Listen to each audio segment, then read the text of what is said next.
Alright, folks, I'm going to try again to get through chapter 23. I have tried 3 times. I am determined. Chapter 22 was,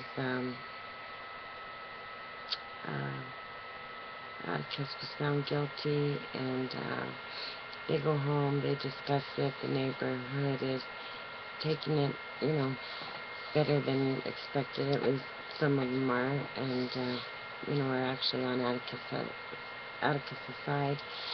And he gets ready to go to work and is confronted by Bob Buell, who spit in his face and said that he'd get him if it was the last thing he did. Alright, so on to chapter 23. I wish Bob Buell wouldn't chew tobacco, was all Atticus said about it. According to Miss Stephanie Crawford, however, Atticus was leaving the post office when Mr. Yule approached him, cursed him, spat on him, and threatened to kill him.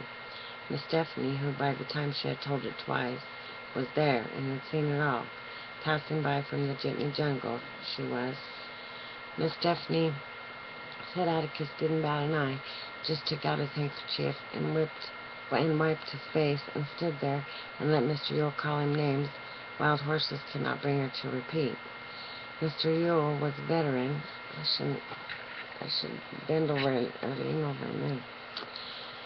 Mr. Yule was a veteran of an obscure war, but that, plus Atticus's peaceful reaction, probably prompted him to inquire. Too proud to fight, you nigger-loving bastard? Miss Stephanie said. Atticus said, no, too old, put his hands in his pockets and strolled on. Miss Stephanie said you had to hand it to Atticus Finch. He could be right dry sometimes. Jim and I didn't think it entertaining. After all, though, I said, he was the deadest shot in the county at one time. He could, he wouldn't carry a gun, Scout. He ain't even got one, said Jim. He didn't even have one down at the jail that night. He told me having a gun around's an invitation to somebody to shoot you. This is different, I said. We can ask him to borrow one. We did, and he said, nonsense. Dill was of the opinion that an appeal to Atticus's better nature might work. After all, we would starve if Mr. Yule killed him. Besides, be raised exclusively by Aunt Alexandra, and we all knew the first thing she'd do before Atticus was under the ground good would be to fire Calpurnia.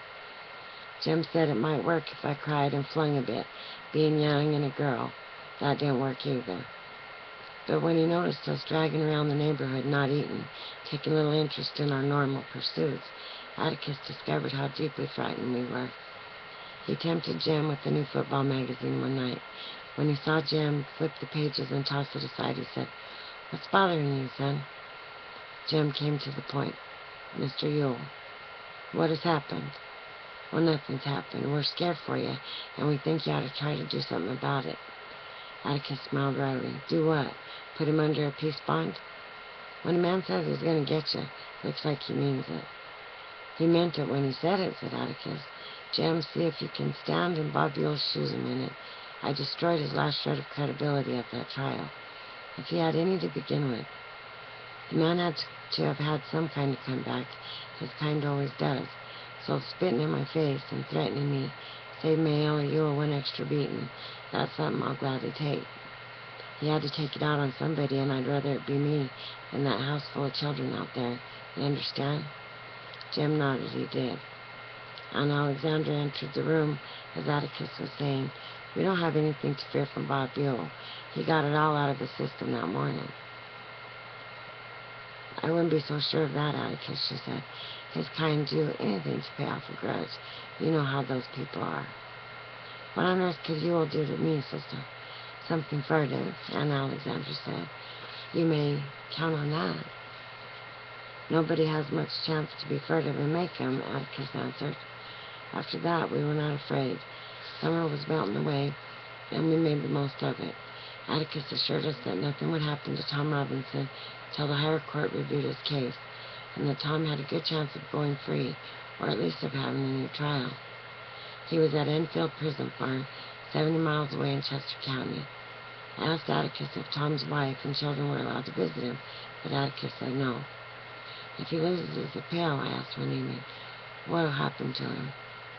"Oh, he'll go to the chair," said Atticus, "unless the governor commutes his sentence. Not time to worry yet, Scout. We've got a good chance."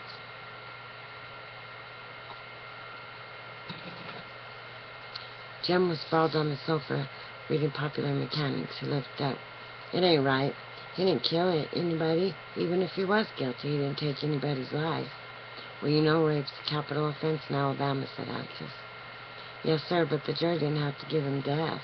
If they wanted to, they could have gave him like 20 years. "Given," said Atticus. "Tom Robinson's a colored man, Jem. No jury in this part of the world's going to say, 'We think you're guilty, but not very,' on a charge like that. It was either a straight acquittal or nothing." Jem was shaking his head. "I know it's not right, but I can't figure out what's wrong. Maybe rape shouldn't be a capital offense." Atticus dropped his newspaper beside his chair. He said he didn't have any quarrel with the rape statute, none whatsoever. But he did have deep misgivings when the state asked for it and the jury gave a death penalty on purely circumstantial evidence. He glanced at me, so I was listening. It made it easier. "I mean, before a man is sentenced to death for murder, say, there should be one or two eyewitnesses. Someone should be able to say, 'Yes, I was there and saw him pull the trigger.' But lots of folks have been hanged on circumstantial evidence," said Jim. "I know, and lots of them probably deserved it too. But in the absence of eyewitnesses, there's always a doubt, sometimes only the shadow of a doubt. The law says reasonable doubt, but I think a defendant's entitled to the shadow of a doubt. There's always the possibility, no matter how improbable, that he's innocent. And it all goes back to the jury then. We ought to do away with juries," Jim was adamant. Atticus tried hard not to smile, but couldn't help it. "You're rather hard on us, son. I think maybe there might be a better way. Change the law. Change it so that only judges have the power of fixing the penalty in capital cases. Then go up to Montgomery and change the law. You'd be surprised how hard that'd be. I won't live to see that law changed, and if you live to see it, you'll be an old man." This was not good enough for Jim. "No, sir, they ought to do away with juries.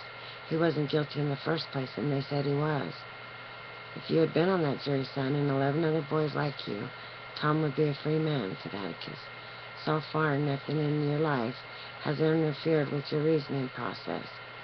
Those are 12 reasonable men in everyday life. Tom's jury, but you saw something come between them and reason. You saw the same thing that night in front of the jail. When the crew went away, they didn't go as reasonable men. They went because we were there. There's something in our world that makes men lose their heads. They couldn't be fair if they tried. In our courts, when it's a white man's word against a black man's, the white man always wins. They're ugly, but those are the facts of life." "Doesn't make it right," said Jim stolidly. He beat his fist softly on his knee. "You just can't convict a man, no evidence like that. You just can't." "You couldn't, but they could and did. The older you grow, the more of it you'll see. The one place where a man ought to get a square deal is in the courtroom. Be he any color of the rainbow. But people have a way of carrying their resentments right into the jury box. As you grow older, you'll see white men cheat black men every day of your life. But let me tell you something, and don't you forget it. Whenever a white man does that to a black man, no matter who he is, how rich he is, or how fine a family he comes from, that white man is trash." Atticus was speaking so quietly, his last word crashed on our ears. I looked up, and his face was vehement. "There's nothing more sickening to me than a low-grade white man who'll take advantage of a Negro's ignorance. Don't fool yourselves. It's all adding up, and one of these days we're going to pay the bill for it. I hope it's not in your children's time." Jim was scratching his head. Suddenly his eyes widened. "Atticus," he said, "why don't people like us and Miss Maudie ever sit on juries? You never see anybody from Macomb on a jury. They all come from out in the woods." Atticus leaned back in his rocking chair. For some reason, he looked pleased with Jim. "I was wondering when that had occurred to you," he said. "There are a lot of reasons. For one thing, Miss Maudie can't serve on a jury because she's a woman." "You mean women in Alabama can't?" I was indignant. I do. I guess it's to protect our frail ladies from sordid cases like Tom's. Besides, Atticus grinned, I doubt if we'd ever get a complete case tried. The ladies would be interrupting to ask questions. Jim and I laughed. Miss Maudie on a jury would be impressive. I thought of old Miss Dubose in her wheelchair. Stop that rapping, John Taylor. I want to ask this man something. Perhaps our forefathers were wise. Atticus was saying, with people like us, that's our share of the bill.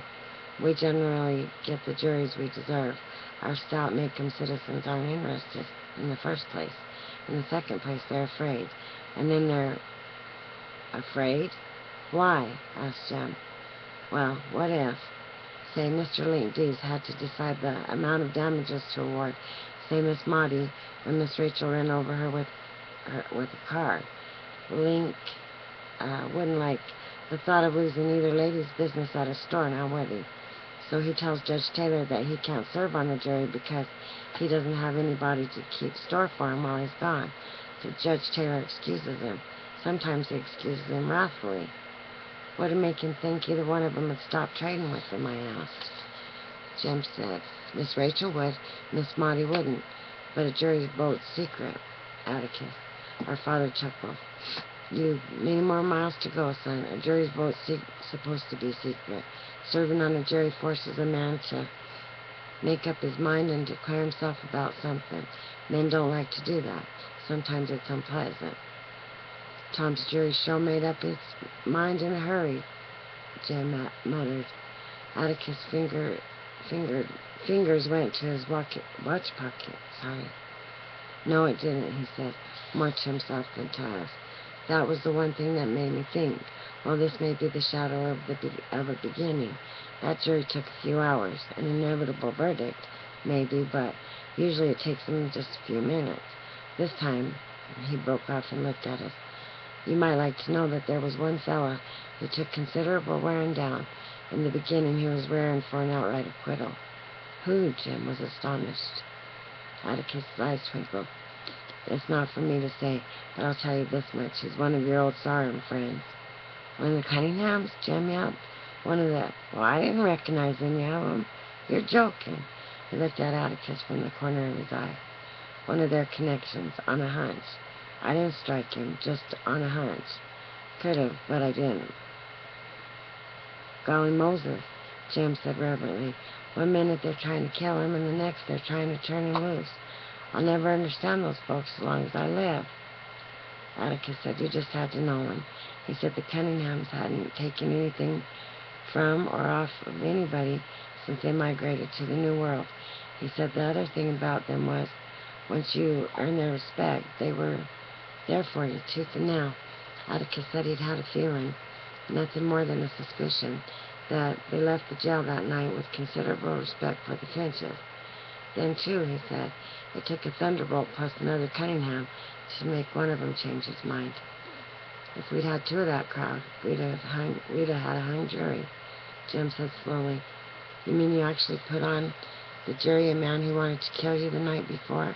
How could you take such a risk, Atticus? How could you? Well, when you analyze it, there was little risk. There's no difference between one man who's going to convict and another man who's going to convict, is there? There's a faint difference between a man who's going to convict and a man who's a little disturbed in his mind, isn't there? Excuse me. He was the only uncertainty on the whole list. What kin was that to Mr. Walter Cunningham, I asked. Atticus rose, stretched, and yawned. It was not even our bedtime, but he knew he wanted a chance to read his newspaper. He picked it up, folded it, and tapped my head. Let's see now, he droned to himself. I got it. Double first cousin. How can that be? Two sisters married to two brothers. That's all I'll tell you. You figure it out. I tortured myself and decided that if I married Jim and Dill had a sister whom he married, our children would be double first cousins. Jim and Eddie, Jim, I said, when Atticus had gone. They're funny folk. Do you hear that, Auntie? Aunt Alexandra was hooking a rug and not watching us, but she was listening. She sat in her chair with her work basket beside it, her rug spread across her lap. While ladies hook woolen rugs on boiler nights never became clear to me. I heard it, she said. I remembered the distant, disastrous occasion when I rushed to young Walter Cunningham's defense. Now I was glad I'd done it. Soon school starts, I'm going to ask Walter home to dinner. I plan to haven't forgotten my private resolve to beat him up the next time I saw him. He can stay over sometime after school, too. Atticus could drive him back to Old Sarum. Maybe he could spend the night with us sometime, okay, Jim? We'll see about that, Aunt Alexandra said, a declaration that with her was always a threat and never a promise. Surprised, I turned to her. Why not, Auntie? They're good folks. She looked at me over her sewing glasses. Jean Louise, there is no doubt in my mind that they're good folks. They're not our kind of folks. Jem says she means they're yappy, Scout. What's a yap? Ah, tacky. They like fiddling and things like that. Well, I do too. Don't be silly, Jean Louise, said Aunt Alexandra. The thing is, you can scrub Walter Cunningham till he shines. You can put him in shoes and a new suit, but he'll never be like Jim. Besides, there's a drinking streak in that family a mile wide. Finch women aren't interested in that sort of people. Auntie, said Jim, she ain't 9 yet. She may as well learn it now. Auntie Alexandra had spoken. I was reminded vividly of the last time she had put her foot down. I never knew why. It was when I was absorbed with plans to visit Calpurnia's house. I was curious, interested. I wanted to be her company, to see how she lived with her friends, who her friends were. I might as well have wanted to see the other side of the moon. This time the tactics were different, but Aunt Alexandra's aim was the same. Perhaps this was why she had come to live with us, to help us choose our friends. I would hold her off as long as I could. If they're good folks, then why can't I be nice to Walter? I didn't say not to be nice to him. You should be friendly and polite to him. You should be gracious to everybody, dear, but you don't have to invite him home. Well, what if he was kin to us, Auntie? The fact is that he is not kin to us, but if he were, my answer would still be the same. Auntie, Jem spoke up. Atticus says you can choose your friends, but you sure can't choose your family. And they're still kin to you no matter whether you acknowledge them or not. And it makes you look right silly when you don't. Well, that's your father all over again, said Aunt Alexandra. And I still say that Jean Louise will not invite Walter Cunningham to this house. If he was her double first cousin, once removed, he would still not be received in this house unless he comes to see Atticus on business. Now that is that. She had said indeed not, but this time she would give her reasons. But I want to play with Walter, Auntie. Why can't I? She took off her glasses and stared at me. I'll tell you why, she said. Because he is trash. That's why you cannot play with him. I'll not have you around him, picking up his habits and learning Lord knows what. You're enough of a problem to your father as it is. I don't know what I would have done, but Jem stopped me. He caught me by my shoulders, put his arm around me, led me sobbing in fury to his bedroom. Atticus heard us and poked his head in around the door. It's all right, sir, Jem said gruffly. It's not nothing. Atticus went away. Excuse me. Have it you, Scout. Jem dug into his pocket and extracted a Tootsie Roll. It took a few minutes to work the candy into a comfortable wad inside my jaw. Jem was rearranging the objects on his dresser. His hair stuck up behind and down in front, and I wondered if he would ever look like a man. Maybe if he shaved it off and started over, his hair would grow back neatly in place. His eyebrows were becoming heavier, and I noticed a new slimness about his body. He was growing taller. When he looked around, he must have thought I would start crying again, for he said, "Show you something if you won't tell anybody." I said, "What?" He unbuttoned his shirt, grinning shyly. "Well, what?" "Well, can't you see it?" "Well, no." "Well, it's hair." "Where?" "There, right there." He had been a comfort to me, so I said it looked lovely, but I didn't see anything. "Oh, it's real nice, Jem. Under my arms, too," he said. "Going out for football next year. Scout, don't let Auntie aggravate you." It seemed only yesterday that he was telling me not to aggravate Auntie. "You know she's not used to girls," said Jem. "Leastways, not girls like you. She's trying to make you a lady. Can't you take up sewing or something?" "Hell no. She doesn't like me. That's all there is to it. And I don't care. It was her calling Walter Cunningham trash that got me going, Jem. Not what she said about being a problem to Atticus. We've got that all straight one time. I asked him if I was a problem, and he said not much of one. At most, one that he could always figure out. Not to worry my head a second about bothering him. No, it was Walter. That boy's not trash, Jim. He ain't like the Yules. Jim kicked off his shoes and swung his feet to the bed. He propped himself up against a pillow and switched on the reading light. You know something, Scout? I got it all figured out now. I thought about it a lot lately, and I got it figured out. There's 4 kind of folks in this world. There's the ordinary kind like us and the neighbors. There's the kind like the Cunninghams out in the woods. And there's kind like the Yules down at the dump. And the Negroes. Well, what about the Chinese and the Cajuns down yonder in Baldwin County? I mean in Macomb County. The thing about it is, our kind of folk don't like the Cunninghams. The Cunninghams don't like the Yules. And the Yules hate and despise the colored folk. I told Jim if that was so, that's why I told Jim if that was so, then why didn't Tom's jury, made up of folks like the Cunninghams, acquit Tom despite the Yules? Jim waved my question away as being infantile. You know, he said, I've seen Atticus pat his foot when there's fiddling on the radio, and he loves pot liquor better than any man I ever saw. Then that makes us like the Cunninghams, I said. I can't see why, Auntie. No, let me finish. It does, but we're still different somehow. Atticus said one time the reason Auntie's so hipped on the family is because all we've got's background, and not a dime to our names. Well, Jim, I don't know. Atticus told me one time that most of this old family stuff's foolishness because everybody's family's just as old as everybody else's. I said, did this include the colored folks and Englishmen? And he said, yes. Background doesn't mean old family, said Jim. I think it's how long your family's been reading and writing. Scout, I've studied this real hard, and that's the only reason I can think of. Somewhere along when the Finches were in Egypt, one of them must have learned a hieroglyphic or 2, and he taught his boy. Jim laughed. Imagine Auntie being proud her great-granddaddy could read and write. Ladies pick funny things to be proud of. Well, I'm glad he could, or who'd have taught Atticus and them, and if Atticus couldn't read, you and me being fixed. I don't think that's what background is, Jim. Well, then how you explain why the Cunninghams are different? Mr. Walter can hardly sign his name.